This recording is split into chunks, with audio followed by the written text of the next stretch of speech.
grab a blanket and snuggle up, for we are about to begin Story Time with the Herd.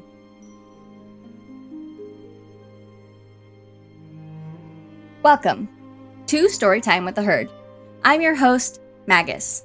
In this episode of Storytime with the Herd, we will be taking a look into the history and story of Kingdom Hearts 2, which is personally my favorite game in the series.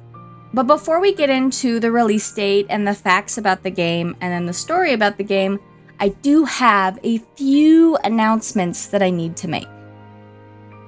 One, I am officially editing, producing, and publishing this podcast by myself.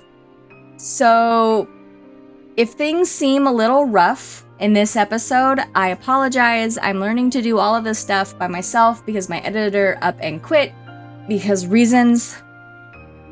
Second, I am pregnant and am giving birth in August, like beginning of August, late July. So, the episodes for the podcast aren't exactly going to come out like they usually do.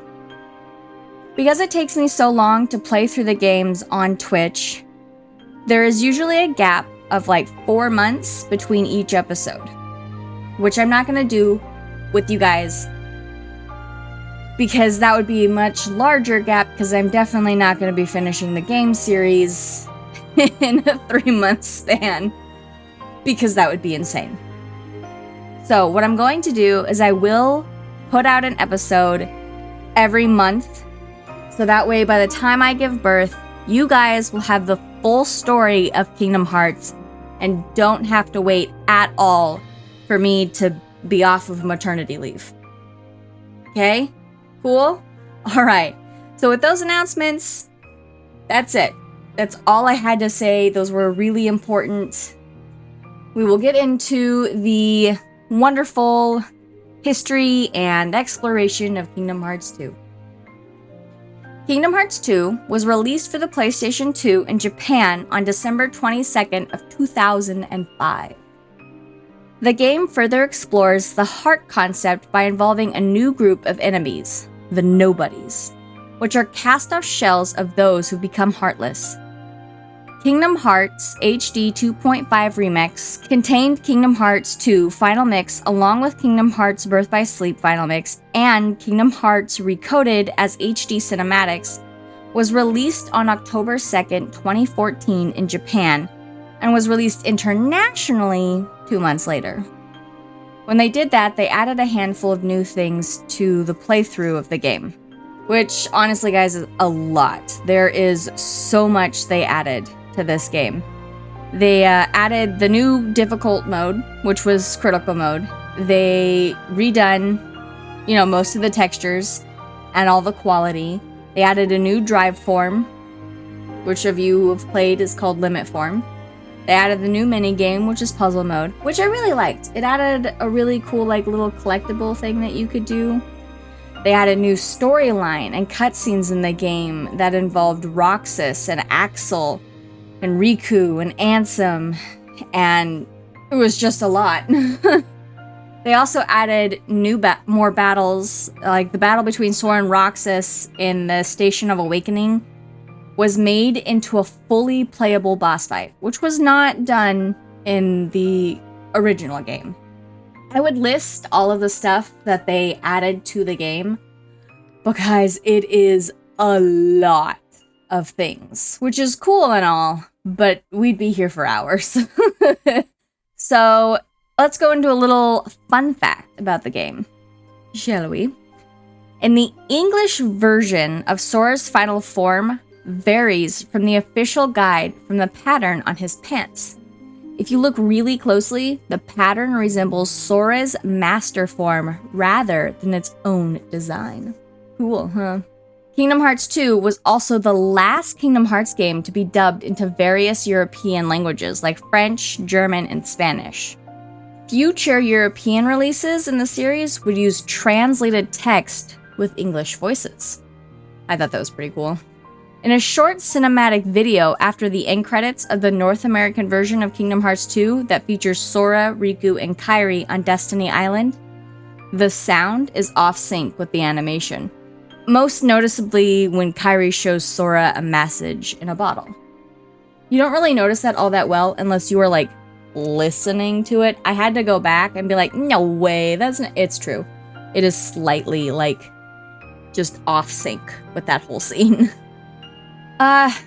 And that's all I have for you guys. There was a lot that I needed to put in here, and I had to really shorten it down because there's so much stuff for Kingdom Hearts 2, and I didn't want the episode to run so long. So with that beautiful concoction of mishmashiness, we're going to go into the story of Kingdom Hearts 2 Final Mix.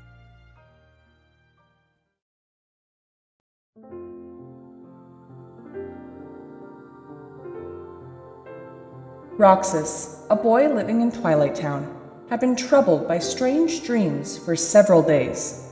In his dreams, he was called Sora and traveled to a variety of worlds with a key-shaped weapon known as a Keyblade in his hand. Despite the strange feelings caused by the dreams, Roxas tried to enjoy the final week of his summer vacation with Hayner and his other good friends.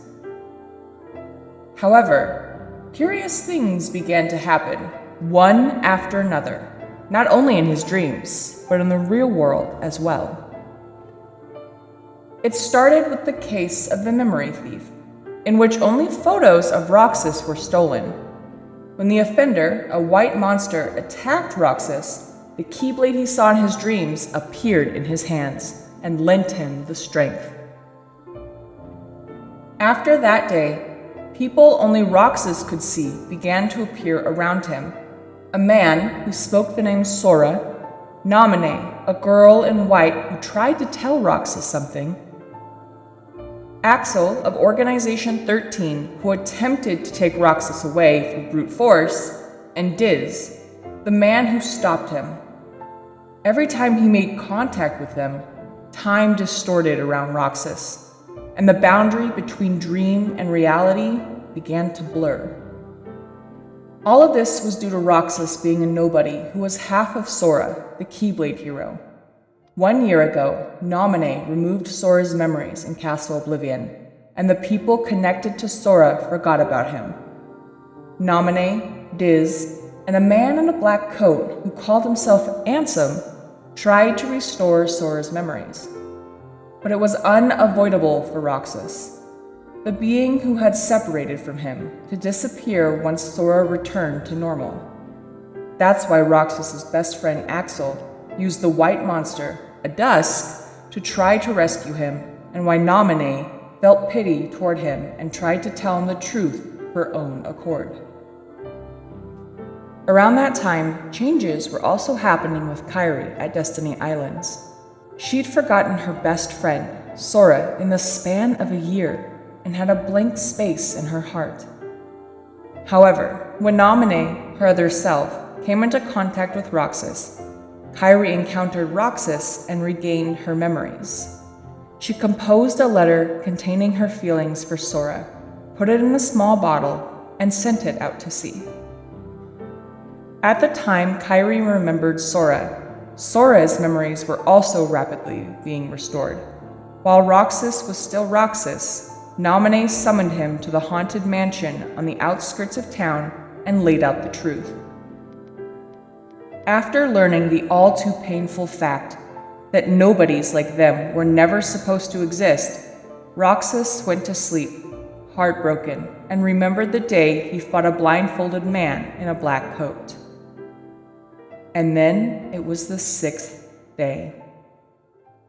Suddenly, Roxas could no longer be seen by his friends and the people in town, nor could he touch them. Confused, Roxas visited the haunted mansion after Diz called him there and finally regained all his memories. Memories of the fact that although he'd been a member of Organization 13 like Axel, he'd escaped it. Memories of the fact that he was brought to a fake Twilight Town made from imaginary data after a blindfolded man defeated him in a fight, and then spent a brief summer vacation there until Sora's memories returned. When Naminé tried to help Roxas, Diz took her away, and Axel came to attack Roxas as an assassin of Organization 13. After defeating him, Roxas followed Naminé and arrived where Diz was, but it was already too late to change his fate. One day remained of Roxas's summer vacation, and Sora woke up. When Sora, Donald, Goofy, and Jiminy came to, they were in a mansion in Twilight Town. They were aware they'd been asleep for quite a long time, but they couldn't remember anything that happened after defeating Ansem, Seeker of Darkness, and this puzzled them. The pages of Jiminy's journal, a book containing records of their journey back then, were now blank, save for a single sentence: "Thank Naminé." Sora and the others were unable to understand the situation. They left the mansion and began wandering through the town. Although this was the first time he'd been to Twilight Town, Sora experienced a strange sense of nostalgia. And Hayner's group, whom they met in town, felt an odd sense of familiarity with Sora, even though this should have been their first meeting. Although confused, Sora and company were proceeding with exploration when Dusks suddenly attacked them. The one who came running to help was King Mickey, dressed in a black coat. If the king, who they thought was in the realm of darkness, was safe, then surely Riku must be safe too, since he'd been with the king before. With new hope, Sora and his friends left the town behind, with Hayner's group seeing them off. The train's destination was the tower where Yin Sid, a great sorcerer and King Mickey's teacher, lived. Yin Sid explained to Sora's group that a new threat was putting the world in danger: the nobodies. Empty shells left behind when people with strong wills became heartless, and the group that led them, Organization 13. Their goal was shrouded in mystery, and the king was apparently continuing his journey to look into it. Deciding to go see King Mickey first, Sora and his friends opened a gate newly prepared by the world and set out in their gummy ship. At that moment, Maleficent, who was thought to have been defeated by Sora, was resurrected. She accepted the king's rival, Pete, as her underling and began to take action once again to rule the worlds. The first place Sora and company came to was Hollow Bastion, the town that had once been Maleficent's stronghold. There, Leon and other friends they'd made on a previous adventure were having some difficulties. They'd formed the Hollow Bastion Restoration Committee to rebuild the town, but they explained that Heartless were multiplying in Villain's Vale, which Maleficent had built, and nobodies were disturbing the peace in town. Sora was eager to jump back into action as a Keyblade hero, but people in black coats, Organization 13, appeared before him. The organization members said evocative things to him that suggested they'd been acquainted with him before, and they departed. Although unable to discern the group's aim, Sora and his friends set out for a new world as the Keyblade guided them. Heartless threatened the peace, and Maleficent and Pete, as well as members of Organization 13, operated behind the scenes in various worlds Sora and the others visited. Sora traveled all over, reuniting with people he'd missed and meeting new people one after another as he used the power of his characteristic courage and his Keyblade to solve problems. However, he still didn't know where Riku or King Mickey were. Meanwhile, on Destiny Islands, Kairi decided to take action herself rather than merely wait for Sora and Riku to return. That's when Axel appeared and smoothly suggested she go with him and see Sora. Sensing something threatening about him, Kairi turned down his invitation and escaped to Twilight Town with Pluto, but Axel followed and abducted her. When Sora's group revisited Twilight Town, Kairi had already been taken away. Sora was depressed to find out that now both of his friends were missing. Just then, in Hollow Bastion, where the power of darkness was growing, the computer Ansem had used was discovered. After getting taken into the computer's digital world and encountering some trouble, Sora and his friends accessed the data in the computer, and the image of an unfamiliar old man emerged. King Mickey appeared as Sora, and the others were wondering about it and informed them of an astonishing fact. In truth, this old man was the real Ansem the Wise, and Ansem, Seeker of Darkness, whom Sora's group had defeated, was a Heartless born from an imposter who took Ansem's name. Sora and the others were still in shock when a large army of Heartless and Nobodies began to attack the town of Hollow Bastion. The group assisted Leon and all the other Hollow Bastion Restoration Committee members in fighting the forces of darkness. In the process, they wound up coming face to face with Xemnas, the leader of Organization 13. Xemnas was actually the nobody of a man named Xehanort, who had been Ansem the Wise's best apprentice and stole his master's name. In addition, Axel and Sayax of Organization 13 revealed the organization's goal. Organization 13 wanted to make Sora, the Keyblade hero, release the hearts from the Heartless so they could be collected in order to obtain Kingdom Hearts of People's Hearts. Although Sora and his friends had defeated Heartless to try to save the world, that had played right into the organization's hands. Could they possibly continue to defeat Heartless like this? The forces of darkness took advantage of Sora and company's bewilderment to surround them, but the group escaped from danger with the help of Maleficent and a mysterious man in a black coat. Before long, the invasion of Heartless and Nobodies stopped, and the town became peaceful again for a short while. After the massive battle in Hollow Bastion, changes began to occur in worlds all over. As he went around the worlds again and solved new problems, Sora became convinced that the man in the black coat who had helped him was really Riku. Using the photo and ice cream they got from Riku as clues, Sora and company revisited the haunted mansion in Twilight Town. At the mansion, they found Hayner's group searching for Kairi and King Mickey searching for Ansem the Wise. According to them, apparently another Twilight Town existed, and its entrance was somewhere in the mansion. After discovering a computer and a transportation device in the basement, Sora and his friends used the items the figure in the black coat had left them as a hint to activate the device, and they traveled to the other Twilight Town. The other Twilight Town was a place created from imaginary data by Diz, who had been repairing Sora's memories to hide Roxas. In this town, which looked exactly like the real thing, a portal to another world had been opened.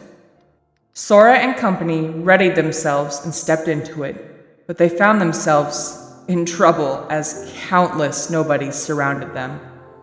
Just then, who should appear to assist them but Axel? Axel had kidnapped Kairi of his own accord and intended to keep her as a hostage in order to resurrect Roxas. However, he felt responsible for Sayax taking her away and decided to stand by Sora. Axel apologized to Sora about Kairi and mustered his entire body and soul to eradicate the enemies in one fell swoop. He peacefully faded away, leaving behind a new path for Sora and the others. The path Axel opened at the cost of his existence led to a world close to endless darkness where the Organization 13 had established its base. The world that never was. Xemnas, who was perfecting Kingdom Hearts, and Kairi, who had been imprisoned, were said to be here.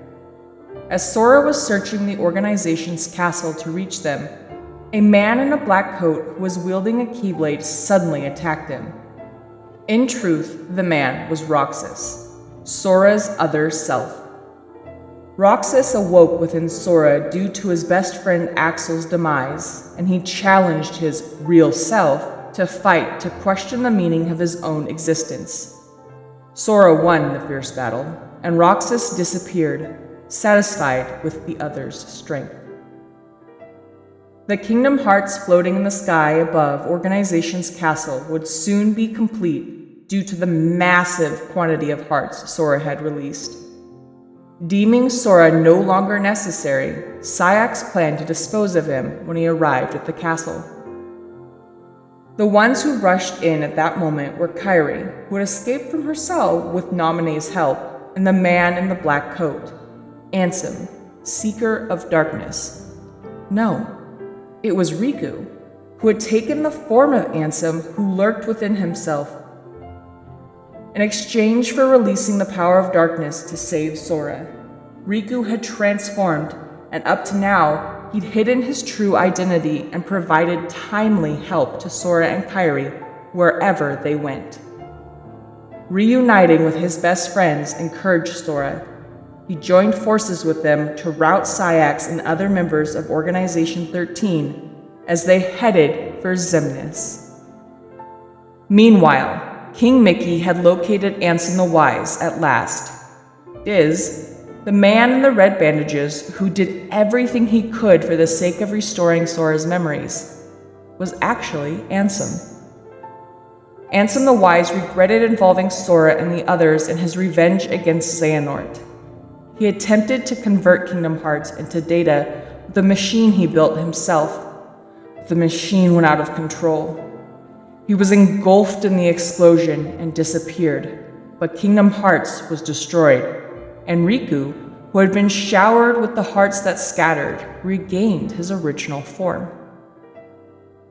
Riku gained the power of the Keyblade when he got his form back. He joined Sora's group, and together, with help from Maleficent and Pete, they finally reached the last member of Organization 13, its leader, Xemnas. Xemnas absorbed power from the partially destroyed Kingdom Hearts and attempted to recover. Sora and the others chased after him and opened a door to Kingdom Hearts, where they faced a battle that would determine the fate of the Realm of Light. After an intense battle, Sora and company defeated Xemnas, but they couldn't find a way to return to their original worlds. It was then that Naminé extended a helping hand. King Mickey and the others from his world began their journey back via the corridor of darkness Naminé opened. Roxas and Naminé reunited through their respective true selves, Sora and Kairi, and then returned to them. It seemed like everything was over, but Xemnas hadn't yet been annihilated. He declared that we nothings were eternal and attacked Sora and Riku, who had been left behind in the realm of darkness. Win and return home to the people important to them, or lose and face oblivion. The final battle had begun. Sora and Riku brought down Xemnas at last, but they were still trapped in the realm of darkness.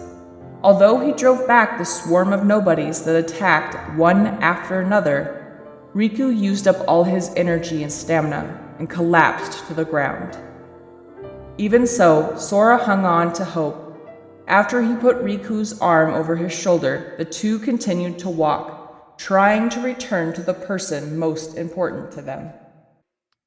Eventually, they found their way to the dark margin. Now that the threat of organization was gone, the realm of light would be fine, even if they weren't there anymore. With this thought, Sora and Riku began to resign themselves to the fact that they'd never return home, when a letter in a small bottle washed up on the shore. The person who sent the letter was Kairi. It was the one she sent out to sea from the beach on Destiny Islands, on the day she came into contact with Roxas and remembered Sora. And now it had reached him. Sora read Kairi's letter about her feelings toward him and felt the truth of his bond with her. And then a door emitting a dazzling light, the door to light, appeared. On the other side of the open door was the ocean of Destiny Islands, their dearly missed home. King Mickey, Donald, Goofy, and Kairi welcomed Sora and Riku with huge smiles. Sora returned to Kairi the shell charm he'd gotten from her when he was headed to the final battle with Ansem, finally fulfilling the promise he made a year before to bring it back to her. And one day, after they returned to their peaceful lives, Sora and Riku were watching the sunset on the small, isolated island of Destiny Islands as usual. Kairi brought them a letter from King Mickey. A new adventure was on the horizon for the trio.